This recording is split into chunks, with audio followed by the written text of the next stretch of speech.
You're gonna need a bigger boat. ስለ ስቲቨን ስፒልበርግ ስናስብ ብዙ ጊዜ ከጠፈር መንኮራኮሮች እስከ ዳይኖሰሮች በቋጥኝ ውስጥ ስለተሰሩ ትዕይንቶች እንዴት እንደተሰሩ ልናስብ እንችላለን።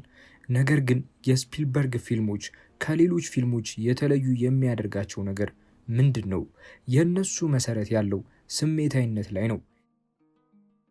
ይሄ ብዙን ጊዜ የስፒልበርግ ፊልሞች ላይ ዘዲነር ቴብል ወይም ደግሞ በራት ጊዜ በጠረጴዛ ዙሪያ መሰብሰብ በተደጋጋሚ ይታያል። ስፒልበርግ እነዚህን ቅደም ተከተሎች እንዴት እንደሚያቀርባቸው በመተንተን ታዋቂው ዳይሬክተር ገጸ ባህሪያትን፣ ስሜቶችንና ግንኙነትን የሚገነባበትን መንገድ መረዳት እንችላለን። በቀላል ሁለት ነገሮች፣ እነሱም ብሎኪንግ እና ካቨሬጅ ናቸው። ስፒልበርግ በገጸ ባህሪያቱ አማካኝነት ስሜትን በመፍጠር እንዴት ወደ ሌሎች ሰዎች እንደሚያዛምድ አሳይቷል። እና ይህንን ለማድረግ በጣም ቀጥተኛ ከሆኑት መንገዶች አንዱ ምግብ እንዲካፈሉ ማድረግ ነው። አብሮ መመገብ በገጸ ባህሪያት መካከል ስሜታዊ ትስስርን ይፈጥራል። በገጸ ባህሪያትና በተመልካቾች መካከልም እንዲሁ ግንኙነትን ይፈጥራል።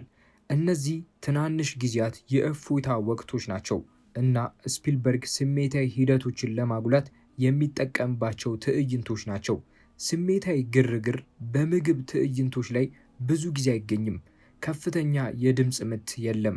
ስለዚህ ስፒልበርግ ስሜትን ለማስተላለፍ በሚስ ኤን ሲን፣ በብሎኪንግ እና በካሜራ አቀማመጥ ላይ ይመረኮዛል።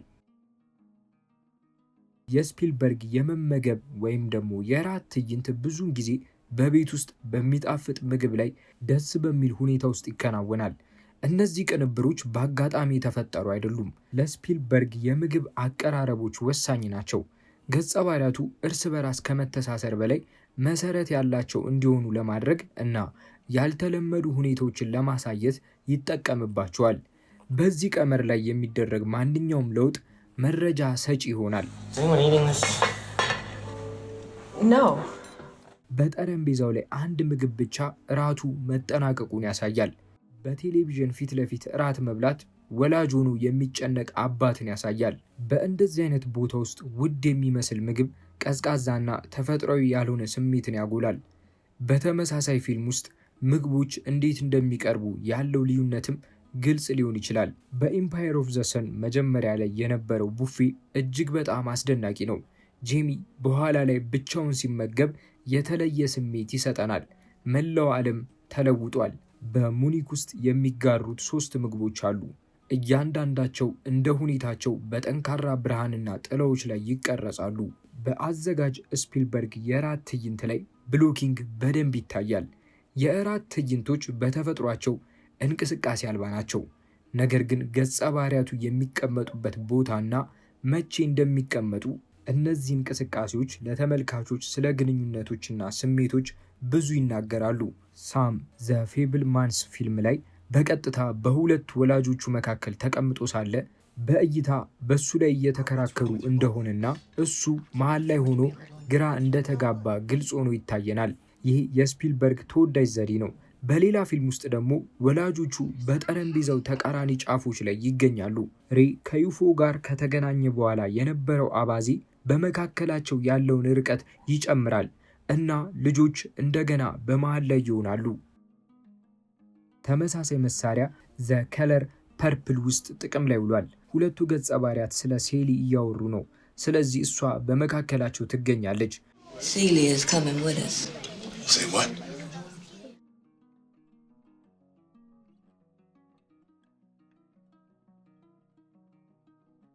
ብሎኪንግ ትኩረታችንን የት መምራት እንዳለበት ሊጠቁመን ይችላል። በዚህ ትዕይንት ውስጥ የጠረጴዛው ዝግጅት 3 ማዕዘን ቅርጽ አለው። ከኢቲ ትኩረትን በኤሊዮት ላይ ያደርጋል። እንግዳ ሰው አይቻለሁ ብሎ አጥብቆ በመናገር ትዕይንቱን በቀዳሚነት እየመራ ነው። እናም የግጭት ምንጭ ሆኖ ያበቃል። It's not that we don't believe you, honey. Well, it was real, I swear. በኤአይ ፊልም አንድ ክፍል ውስጥ ልጆች በጠረጴዛው አንደኛው ጫፍ ላይ ሲቀመጡ፣ ወላጆች ደግሞ በሌላኛው በኩል ይቀመጣሉ። ይህም በዴቪድ እና በማርቲን መካከል ያለውን ግጭት በእናትና በአባታቸው ፊት እንዲባባስ ያደርገዋል። በእንደዚህ አይነት ቋሚ ትዕይንቶች ውስጥ ማንኛውም የገጸ ባህሪ እንቅስቃሴ ድራማዊ ሊመስል ይችላል። not getting one penny of my money, not one thin dime. Did I ever ask you for anything? ሴሊ ስትቆም የትዕይንቱ ስሜት በከፍተኛ ሁኔታ እየጨመረ ይሄዳል እና ከቀሪዎቹ ሰዎች ጠረጴዛ በላይ ከፍ ብላ በእይታ የበለጠ ኃይለኛ ሆና ትታያለች። አልበርት ሲነሳ በቦታው የነበረው ኃይል ወደሱ ይቀየራል። ካሜራው አሁንም ለሌሎች ሰዎች ሁሉ ከፍ ያለ አንግልን በመስጠት በዝቅተኛ ሁኔታ ላይ እንዲገኙ ያደርጋል። እነዚህ የብሎኪንግ ውሳኔዎች ከስፒልበርግ ከቨሬጅ ጋር ተቀናጅተው ይሰራሉ። ካሜራው የተቀመጠበት ቦታ፣ ፍሬሚንግ እና እንቅስቃሴዎች ሁሉም የእራት ትዕይንቶቹን ስሜታዊ ሁኔታን ለመረዳት ወሳኝ ናቸው። ስፒልበርግ የእራት ውይይቶችን በተመለከተ በአጭሩ ያቀረበው ዘገባ በአንጻራዊነት ቀጥተኛ ሊመስል ይችላል። ብዙውን ጊዜ በጠንካራ ቀረጻ ይጀምርና የትዕይንቱ ስሜት እየተባባሰ ሲሄድ እንደ ግቡ ቀረጻውን ያስቀጥላል። ነገር ግን ከዚህ አካሄድ በተጨማሪ የሚያደርጋቸው ትናንሽ ውሳኔዎችን እዛ ውስጥ ይጨምራል። እየተከናወነ ላለው ነገር በርካታ ደረጃዎችን ይሰጣል። ዋናው ነገር የስፒልበርግ ከቨሬጅ በዚህ ላይ የተመሰረተ አይደለም። ከዚያ ይልቅ በውይይትና በስሜት ዙሪያ ላይ የተመሰረተ ነው። ኤለን እና ሁበር በሩ ላይ ይነጋገራሉ፣ ግን ብሮዲን እንመለከተዋለን። ይህ ትዕይንት ወደፊት ለመሄድ አዲስ ቁርጠኝነትን ስለማግኘት ነው። በኤአይ ፊልም ውስጥ ወላጆቹ እየተነጋገሩ ነው፣ ነገር ግን ካሜራው በዴቪድ እና ማርቲን ላይ ያተኩራል። ይህ ትዕይንት ቦታው ላይ ስለሚመጣው አደጋ ፍንጭ እየሰጠ ነው። ስፒልበርግ እይታን ለመፍጠር በተለምዶ የካሜራ አቀማመጥን ይጠቀማል። ለምሳሌ በኢቲ ፊልም ውስጥ የገጸ ባህሪው ሽፋን ካራክተር ከቨሬጅ ሁሉም ማለት ይቻላል ከኤሊዮት እይታ አንጻር ነው እና ጭንቅላቱ የፍሬሙን ትልቅ ክፍል ይይዛል። በክሎዝ ኢንካውንተርስ ፊልም ላይ የትዕይንቱ ትኩረት ሮይ ላይ ነው፣ ነገር ግን በአብዛኛው የተቀረጸው በሎ አንግል የልጆች አመለካከት እንዳለው በማስመሰል ነው። ይህ ትዕይንት የእሱ ድርጊት ቤተሰቡን እየጎዳ እንደሆነ ለተመልካቹ አጽንኦት ይሰጣል።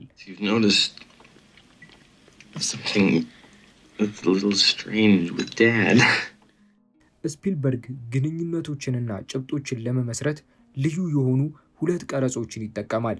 ይህ አንግል ማልኮምን እና ዶናልድን በአንድ ፍሬም ውስጥ ያስቀምጣቸዋል። ይህም የእነሱን ባህሪ ያዛምዳል።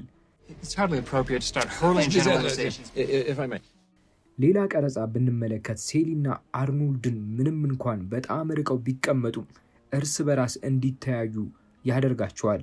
እያንዳንዱ ገጸ ባህሪ በእውነተኛ ጊዜ ለሌላኛው እንዴት ምላሽ እንደሚሰጥ እንድናይ ያስችለናል። ሴሊ ግን በጣም ቅርብ በመሆኗ ተመልካቾችን በእሷ ቦታ ላይ ታደርጋለች። እዚህ ላይ ተመሳሳይ ቀረጻ አለ። የሁለቱንም የሮይ ጭንቀትና የልጁን ስሜት ለማሳየት ስፕሊት ዳዮፒተርን ይጠቀማል። ይህም ጊዜውን የበለጠ ኃይለኛ ያደርገዋል። ልክ በራት ትዕይንት ውስጥ የካሜራ እንቅስቃሴም እንዲሁ አስፈላጊ ነው። በአብዛኛው በአንጻራዊነት ሁኔታ ቋሚ ሆኖ ይቆያል። ስፒልበርግ ስሜትን ለማጉላት የካሜራ እንቅስቃሴን ሁል ጊዜ የሚጠቀም ዳይሬክተር ነው። ይሄ እንደ አላን ለመጀመሪያ ጊዜ በምግብ ሰዓት ሲናገር ቀላል ፑሽኢን ወይም ወደሱ መግፋት ሊሆን ይችላል። ምክንያቱም በዚህ ትዕይንት ውስጥ የተቀረጹት ቀረጾች እንቅስቃሴ አልባ ሆነው ስለነበር ይህ እርምጃ በገጸ ባህሪው ንግግር ላይ ተጨማሪ ክብደትን ይሰጣል።